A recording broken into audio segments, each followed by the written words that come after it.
আসসালামু আলাইকুম গাইস, সবাই কেমন আছো? আশা করছি ভালো আছো। তো আমার ফাইনালি নাক ফুটো করছে।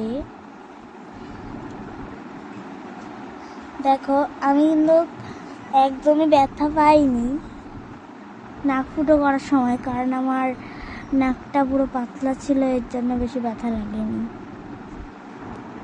তাড়াতাড়ি হয়ে গিয়েছিল আমার নাক ফুটোটা। দেখো, আমি কিন্তু একদমই কান্না করিনি।